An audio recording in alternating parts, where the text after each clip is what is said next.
Okay, so moving to next topic, which is philosophy four of life. I'm curious, could you just give us a brief explanation or description of what you believe a philosophy for life is? That's a big question. I mean, so probably some pretty smart philosopher have been thinking about it since years and years. Mm. Um, I would say it is useful because it's a way to be more at ease with your choices and like be more comfortable with what you do with your life.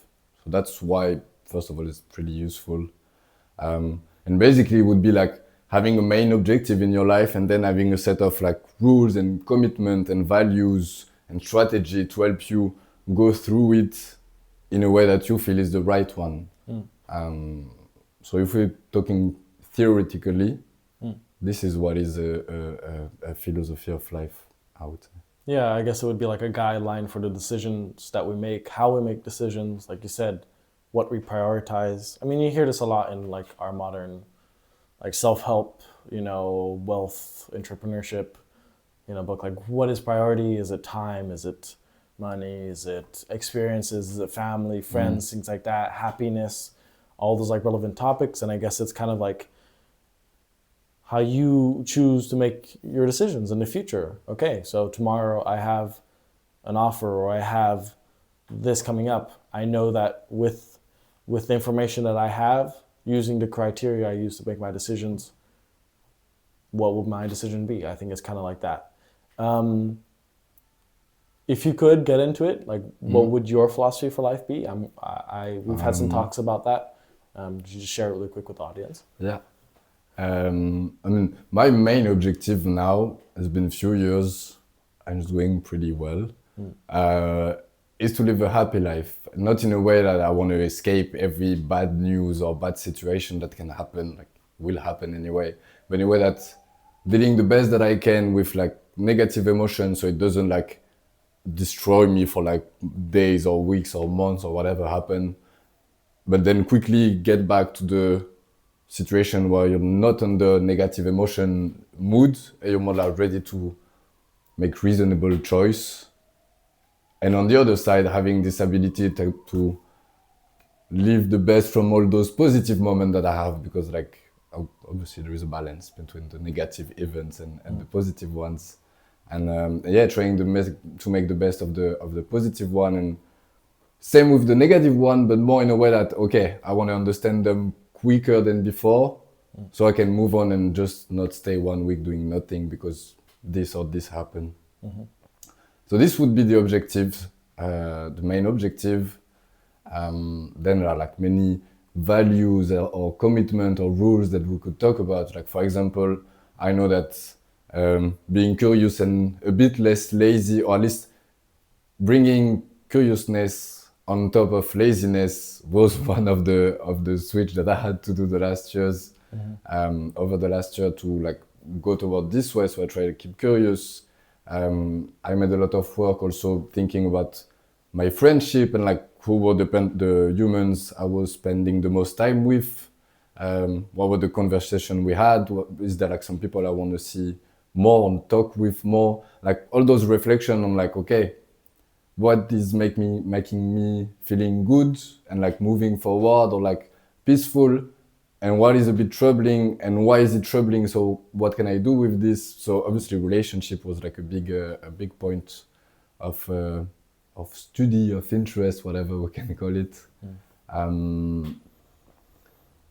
Then if we talk about like maybe commitments, it's a bit wide because like will evolve obviously with the time. I would say, for example, I try, when I talk about random topics with someone, I try to bring a positive perspective of it, because I'm pretty sure it's something that will bring something better than just like going the negative way and saying, yeah, that's shit and it's not that good and we cannot do anything. Okay, now we said this, what do we do? Just go eat ice cream or drinking beer, I don't know. But if you get like the positive perspective, maybe you start a positive conversation, like creating, even if it's like fully idealized and you go in like dreamy way, okay, you create something like that's a little space of, okay, this is possible and like we can do something at our own level. talking about the newsletter, talking about like insecure achiever, whatever. That's one way of taking a positive perspective of feeling bad or feeling this way and saying, okay, I'm going to make something of it. So I try to keep this. Obviously, I'm not doing it perfectly all the time. Obviously, sometimes I'm complaining, but I try to keep to this, like to stick to this and be like, I'm going to be the brand bringing the positive perspective. And when did you start like thinking of like that idea of a philosophy for life? When did that concept come to you? And what moment? Maybe it was in a rough time. Maybe, like you said, maybe it was like a time you were feeling more lazy or you felt more down and you were like, something needs to change. I want to approach life differently. Could you just walk me through that a little bit? I don't know if that's possible, but I think it was the beginning of this year that I had like at least like the concept of philosophy of life. Like obviously those questions like I asked myself before, like obviously I was thinking about this since few years now, so obviously I had it, but this concept of like, okay, having a main objective and then values and commitment and strategy to get to it. And then I was like, okay, I want to like appropriate myself this concept and do something with it. Probably at the beginning of the year. I can't remember exactly what was it connected with, like a book or a podcast, probably about like stoicism. Because I know then I went to Aristotle Nicomachean Ethic. How is it called? I don't know the name for sure in English, but Aristotle's book. It was like perfectly this L'éthique à Nicomaque. Okay. So I think Nicomachean Ethic. Well, whatever. So yeah, just digged into this one too, and it was like probably through this book that I really like. Maybe the first time that I was really reading a book from a philosopher who was like, okay, I'm gonna show you what's my philosophy of life and how I see how I see it. Okay. That was it, and I was like, I want to take this, I want to take this, maybe I can take this for me, this I don't want, and I try to understand. That's something I would love to do, like just take the time and like put it on paper. Like, okay, what's the main objective? What are the values? What are like the ranking of the values? Because at some point they will face each other. Like, okay, it's today. You can like go for a walk with friends in a place you don't know, or you can just like stay laying in the hammock in the garden and like having a fresh beer or Coke or whatever. You gotta choose between like adventure, curiousness, and laziness, and both of them like good answer. But which one's gonna win regarding the life that you want to have or the day you're in? Yeah. Do you think that helps by writing it down? Does it not really make a difference? Yeah, definitely helps. Like because even the fact of thinking about it, you like, I don't know, makes it a bit more tangible in your brain. That's not one thought that you had one day. It's like this day you decided like to sit and be with yourself and be like, okay, I'm gonna try to express what's the most important for me. So it's a bit more like a milestone than just a thought among thousands of thoughts that we have. True, but I feel like the priorities could change regularly. Not that they change order, but in accordance with certain time periods. One could take, the place over the other. I don't know, because like I feel like writing it down is good, but I do a lot of that. I do a lot of like the idea of like, okay, what is the most important thing to do today? That's not so much related to philosophy for life, right? But if you applied it to the philosophy of life, or like this is my ranking, the problem would be that number one would always win out, right? You're not like committed to stick with the same ranking for your like 60, 70, 90 years of life. Like you can, For sure. you can make But it day evolve. to day. But what about day to day? On day to day, like it's good to have like a certain idea, but it doesn't mean you have to stick to it. Just a very flexible guide that concerns you and how you want to interact with the rest of the world and with yourself.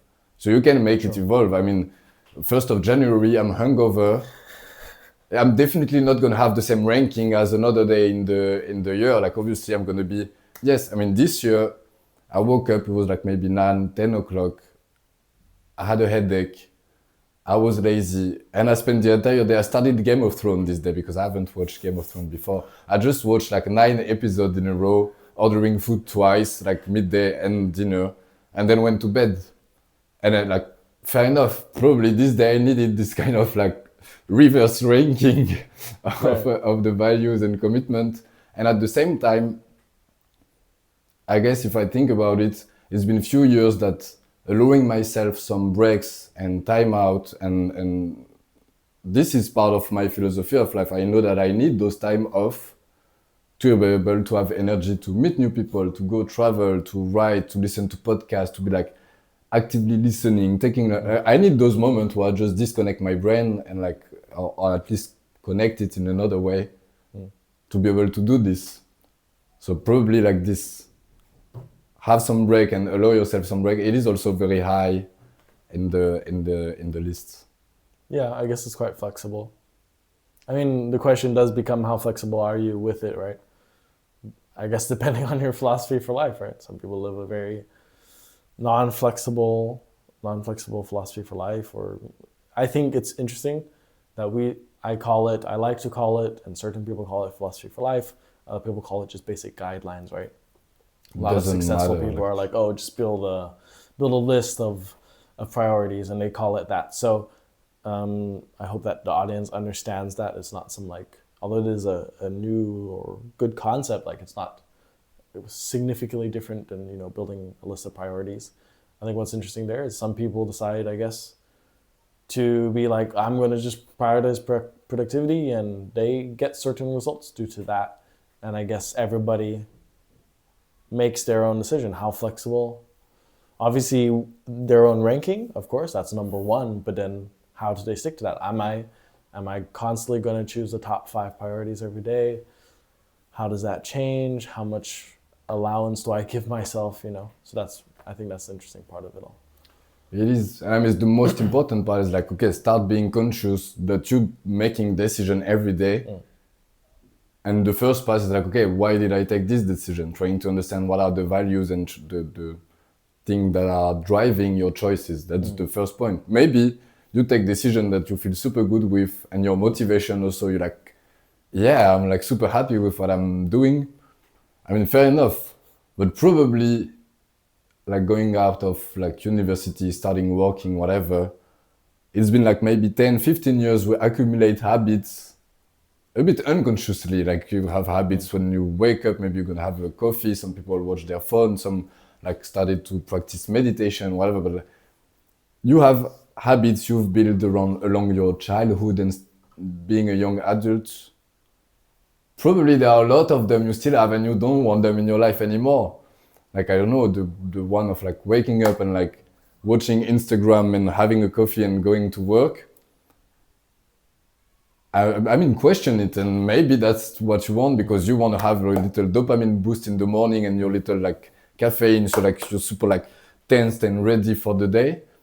Maybe you want to start a bit slower and like do something differently because, you know, in the morning you want to be like a bit more peaceful and help yourself moving like smoothly into the day.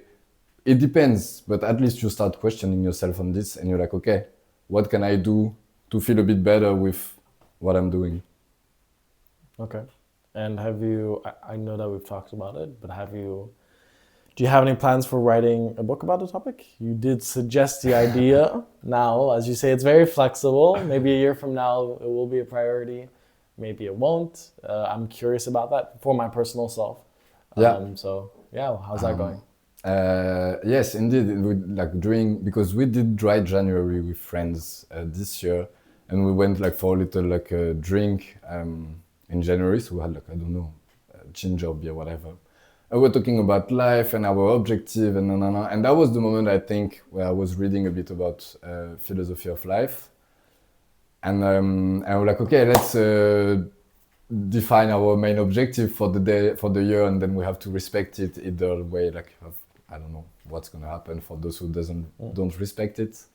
And then I was like, yeah, I'm gonna write a book about like having a philosophy of life because I guess like super important and in my mind at this point it seems to be like really the starting point of we're gonna be able to live in a harmonious way as human and with the rest of the nature. I was like, this is really it. Like, I need to write something because it will be the starting point. Then life happened and you do other thing, and I have a pretty long text talking about it that I sometimes go back to and change a bit or think about the anecdotes or whatever, and then just go back in the back of my Notion and I leave it there. And I don't know if it will still be a priority for like 2025, do it. But it is a project among others that exists that I give time from time to time. But most of all, it is still a topic that I'm talking about and reading about and listening about. So obviously, even if I'm not working on it very like proactively, I'm nourishing my brain with like ideas and new perspective will nourish this. So let's say, yeah, that's a half project, half a bit like gardening. I planted the seed and we'll see if the seeds grow. Okay, good point.